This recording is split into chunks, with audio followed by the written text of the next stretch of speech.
Book Summary: The Dark Side of Startups by Arvind Arora and Pranesh Jain. The Dark Side of Startup is a book for anyone who wants to venture into the startup world. The hidden truths and other relevant details are presented here in a very lucid way. Just learn the tricks and get ready to make your mark into this ever-growing startup world. The fancy world of startups excites us all, and we are so intrigued to know all about this sector. Your wait is over, and now all the things regarding this buzzing sector will be revealed to you so that you can also plan your moves accordingly. Introduction. Today, you will learn about the book The Dark Side of Startups by Arvind Arora, also known as A2 Sir, and Pranesh Jain. Through real-life stories and expert insight, this book sheds light on the struggles, setbacks, and ethical or unethical things behind the glamour of startup culture. It is an eye-opener for ambitious founders, investors, and college students, revealing essential lessons learned from the shadows of the startup world. If you are also one of those who have ever thought about a startup or have started one, this summary will be handy for you. Arvind Arora is a famous Indian teacher, motivational speaker, and social media influencer. He has 20 million followers on different platforms. He is generally known as A2 Sir. He was featured in Shark Tank India Season 2 and has gained immense popularity through his YouTube channel A2 Motivation, with over 15 million subscribers. Pranesh Jain is a member of the Institute of Chartered Accountants of India. He is a well-known financial data analyst, startup forensics, and due diligence advisor in India. He has worked with over 500 funded startups and has much experience in the startup ecosystem. He is an angel investor and venture partner in VC firms. He has also given over 200 sessions on startup ecosystem and financial education. So, by now, you must have understood how powerful and valuable this summary will be. This summary may be long because the content of this book is beneficial. So do watching the summary till the end. And if you like the summary, do read this book in detail. Chapter 1. Caution in the company's share allotment in the initial days of startup. Many people are interested in joining and owning a company when it starts. A startup founder needs to think in the initial days about how much the value of his business will increase or what can happen. They only want good people to join them, so their decision seems straightforward. The only thing that needs to be corrected here is the ownership of the shares they want to give. Are they providing any written commitments for this? And if not, what would be the situation when that person intends to exit the company? How will they deal with it? A founder needs to understand that in the initial days of a startup, the ownership should remain solely with the founder and co-founders. If you are thinking of making someone a co-founder who is your close friend or colleague, then it is also necessary to agree with them in writing. Some time back, the author faced a strange situation in a funded startup. A founder gave 2% equity shares to a colleague based on informal commitments. This colleague had to work together and contribute to the company's development. However, within just 2 months, he had to go abroad for further studies. Based on verbal commitments, 2% of equity shares went to someone who had not contributed anything to the company. When the company's valuation reached 7.5 crores, the value of that person's shares became 15 lakhs. It is surprising how a single mistake can lead to such results. Although the founders and the company have legal options, the question is whether they have the time and money required for such a tedious process. So take care of it. Chapter 2. Raising funds without proper understanding and conducting funding rounds at the wrong valuations. When a startup decides to raise funds, they need to properly understand their startup's financial situation, market potential, development, and the value it can provide to investors. New startup founders need to be aware of these issues. We often wonder how startup founders decide on their terms about the valuation of their company. You must be wondering how this is possible, but this is India, my friend. Here, everything is possible. To understand how this happens, let's explore the methods of startup valuation calculations. The valuation of any startup company is decided based on its future cash flow through registered valuers or merchant bankers. Here, a startup founder raises funds by imagining the company's future, making it easier for small startups to raise funds. However, they may need to realize that today's solution may become a problem tomorrow and be made aware of the challenges they may face in the future. You will see that young entrepreneurs are raising funding at a 10 to 20 crore valuation even in the pre-revenue stage, the initial business startup phase. What's wrong if investors are pouring money into startups at those valuations? Money is invested by people who need the right investor mindset in small startups. Usually, due to advice from some mentors or personal contacts, these people invest in startups, which is okay. Here, our point is towards the startup founders. After raising funds on the wrong valuation, where can problems arise for you in the future? Now, we need to understand this situation through an example.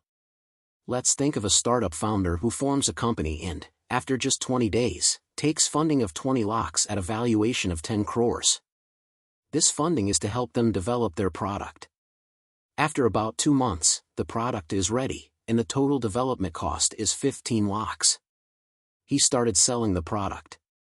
They spend a lot of money on marketing and building a new team. If the sales are good and everything is going well, they can get the estimated valuation quickly. But if the sales are not good, it will be difficult for the founder to raise funding at such a high valuation. In this case, he must either reduce the valuation or invest his savings in the business. The latter option can be risky, as it can drain all personal savings and may still need to yield the desired results. Ultimately, even if they consider taking an unsecured loan from a bank, this situation must be addressed. This situation teaches us to avoid getting trapped in appearances, and raising funds from investors at the correct valuation for our startup is necessary. There may also be a need to give up a little more equity if needed, but starting with the wrong valuation can cost you money in the future. Founders often realize this when they raise funds at high valuations and then spend the funds, but understand the reality much later. Founders must know that the short-term satisfaction of raising funds at high valuations can lead to long-term challenges. Chapter 3: Leaving a profitable business and starting a startup. Many youths in our country come from wealthy families, and their families are engaged in many profitable businesses. However, nowadays, every other youth in the government wants to start a startup. They are also taught and motivated about startup-related things when they go to college. In such a situation, no youth would like to continue the family business in the old ways because they do not get as much freedom as they can get through their startup. So, they leave the profitable family business and work passionately to start their startup. Although there is nothing wrong with this, the author points out he has seen many successful startups where young people have created a new identity for their profitable family business in the startup world. If you are starting a startup, first focus on making it stable and then make it worthwhile. Remember the stability and profitability factors in the race to grow a startup. A startup doesn't become successful just by becoming a unicorn, it becomes successful and real when it becomes stable and profitable in itself. From where your startup can become more significant, understand from that day that all your decisions will be correct, whether they involve investment funding or bank loans. Chapter 4: Choosing to start a startup over a job. Whenever we hear the word job, we imagine a vast segment of society that supports their entire family from these jobs alone. Even today, many youths are working in some companies but are constantly looking for opportunities to start a startup. Some get a chance and leave their jobs for a startup. Some start their startup while working until they are confident it is doing well. There are many such startups in the country whose founders first took up a job and then started their startup. However, most startups that have shut down have had their founders return to their jobs. Some founders have created new startup resumes and are still trying to better themselves and their startups in the startup world. Both options are all right. If you are currently working and want to start a startup to do something new, then all avenues are open for you in the startup world. Conversely, if you get frustrated with startup life and are worried about the success of your startup, you can always go back to your job. Now, the issue is understanding whether to stay in the job, switch to startup, or return to the work from startup. You must see whether your present position permits you to survive. Take this decision by yourself and work accordingly. If you know that your survival is at risk, and yet you continue to hope for the success of your startup, then you are putting yourself and your family at risk. Therefore, before starting a new startup, your income or savings should be more or at least equal to survival. Chapter 5: Turning investors into founders. It is like a maze that many startup founders often get stuck in. You must have also seen episodes like this in a famous channel on national television, where startup founders have given investors a significant stake in their company, making the investor the founder and giving them the right to make all the decisions inside the company. Let's understand it closely. The startup is considered an achievement for any founder. Simply put, a startup is the story of a founder's struggle, which makes him an owner, not an employee. In any startup, the rights of investors are minimal. Although investors get ownership rights in startups, they do not have any direct participation in the company's business operations. In a startup, the founders can run the business and make decisions without restrictions. If you turn your investor into a founder, it may limit your freedom to make decisions somewhere. The primary purpose for which you started the startup needs to be discovered, and you become an employee in your own company. Two founders from IIT Bombay started an innovative healthcare device company a few years back. They worked hard to create a fantastic product combining technology and health items. They raised funds from a handful of angel investors to develop this tool. After the product was ready, the company needed money for the production and distribution of the product. To meet this need, they closed their next funding round with an investor who was given equity in the company and became a co-founder. The investor was in a good financial position and spent 6 months understanding the product and its market potential. Later, the investor brought people from his team to the company, who helped the founder produce the product and, in this way, understood the secret things by staying with the founder. Within a year, the investor made a firm hold on production, distribution and market. After this, the investors started creating conflicts inside the company and pressured the founders. Gradually, the investors took over complete control of the company and pressured the founders to such an extent that they had no option but to resign for survival. Chapter 6: Startups Getting Funding from the Wrong Investors. An investor in a startup is like an angel who nurtures the startup and takes it to greater heights. However, finding an angel investor is also a big challenge. When you are in a startup, it is essential to understand that investing is risky. The entire amount invested may go to waste. Or they could make 100x profit. Every startup founder is aware of the fact that only some startups will be a hit. You must understand their mentality to convince investors to invest in your company. Have they invested before? Because if they are aware of the risk of investment, then you do not have to worry, but if they do not have a good understanding of investing, it may cause you some trouble. If your startup cannot generate profitable returns according to their expectations, then problems may arise. Many startups and founders have gone through a similar situation where they took investment from investors who need an investment mindset. This was the reason that later he had to face trouble. Often, these investors pressure the founders to work to get their money back. Many investors misbehave with the founder, and there are problems with their work abilities, and finally, the startup needs better results. Chapter 7: Continuing to invest in a startup despite running losses. About 80% of the unicorn startups in the country still need to be profitable. The startup ecosystem has evolved in such a way that profitability is not a requirement for the valuation of a startup, which acts as a benchmark for the founders. The valuation of a company depends on different factors. Even those startups running in loss from the beginning hope to turn their startup into a unicorn one day. By continuing this expectation, startups will have to bear losses while increasing their valuation and other factors. You can turn your company into a unicorn by playing funding rounds if the funding keeps flowing. However, if the funding runs out before or after you achieve unicorn status, you have 3 options. The first option is to do a buyout for your company. The second option is to take out an IPO, initial public offering, for your company. The third option is to close the company. The funny thing is that from starting a startup to becoming a unicorn, and even after becoming a unicorn, there are plenty of risks for you. However, amidst all this, you, as a founder, get a good salary from the company, which keeps your survival worries away. Real money is made when your avenues open for the first or second option. Now, you must have understood why startup founders take the risk of running a startup at a loss so that when the company grows, they get a good profit from the shares. Chapter 8: Focus on leading products/services. Most startups get distracted after getting funding and need help understanding the purpose behind creating a startup.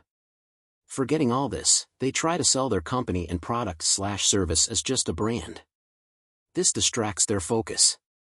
When a startup has multiple products/services, it should focus on the leading product/service and improve its quality so that no other product/service or brand can compete. This gives your startup a unique selling proposition, USP, in the market.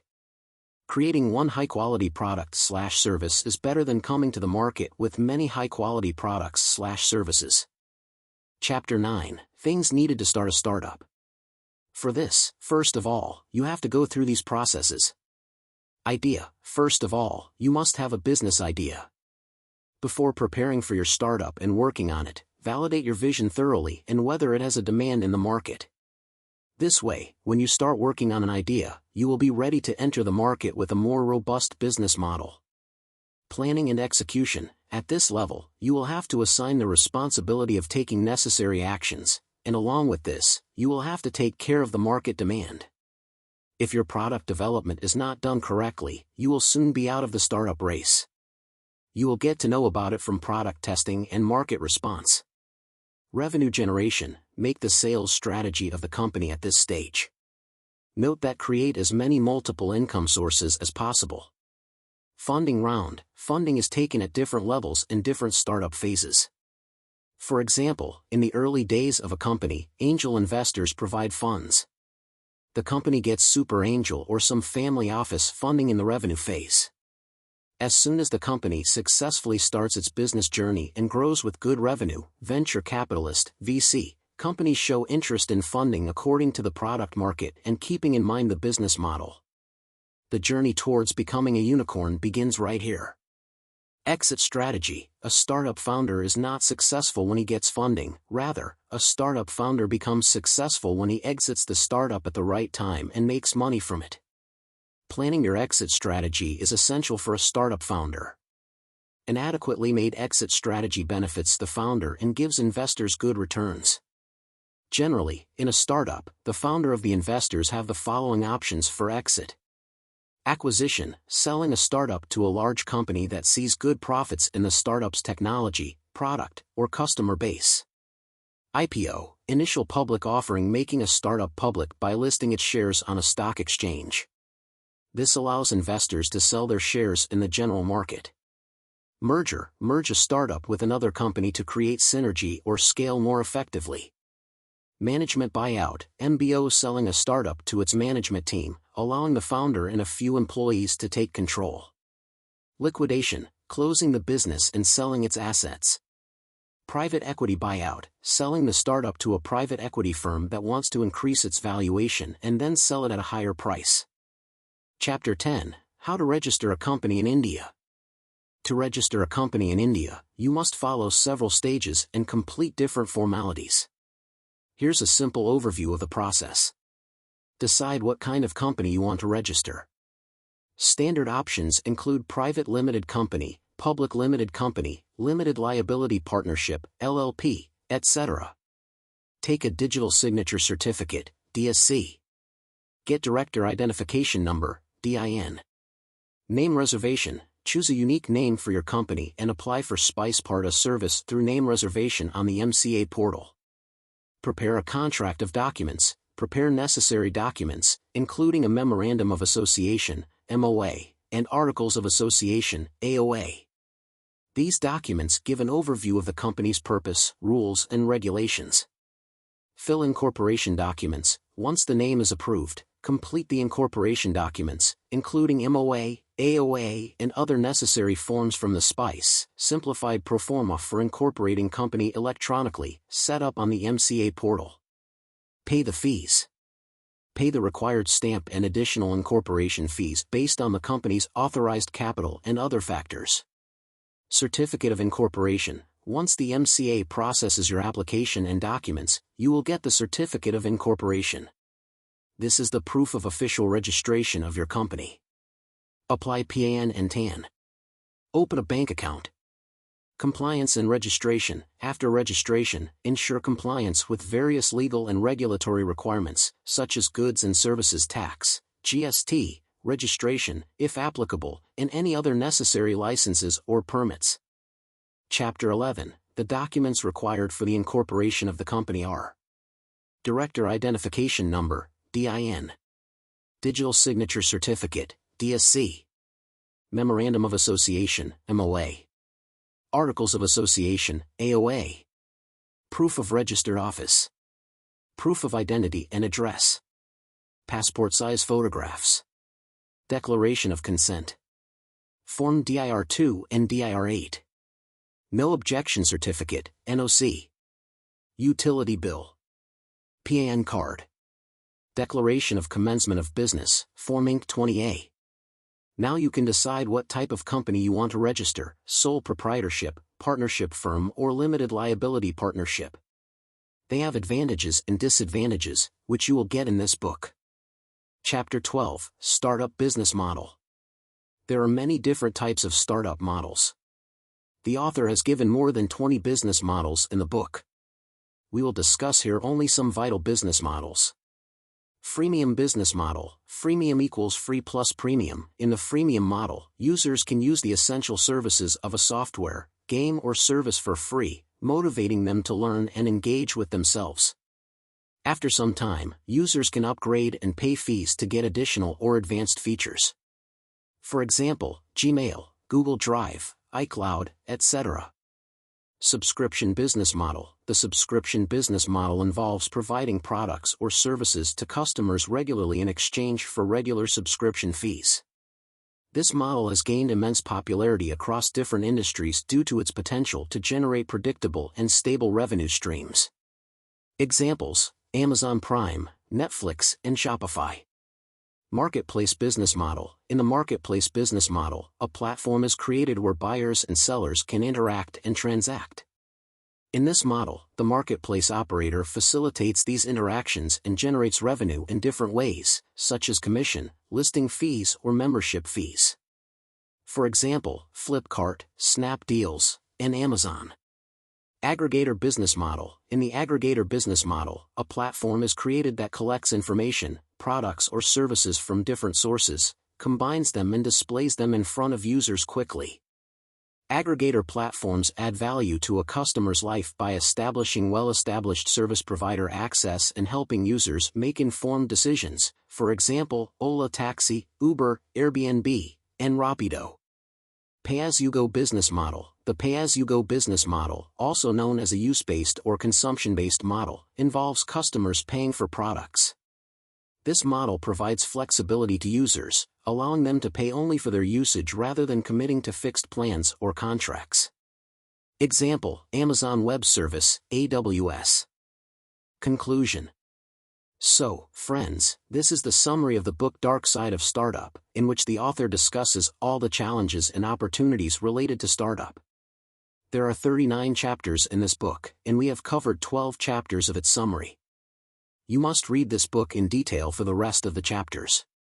If you also want to know how to use a startup fund, what is the reality of startup unicorns and big startups, how to avoid toxic culture in startups, how startups have ruined your personal life, and what to do if investors back out of their investment commitments, you will get all the information in this book from beginning to end.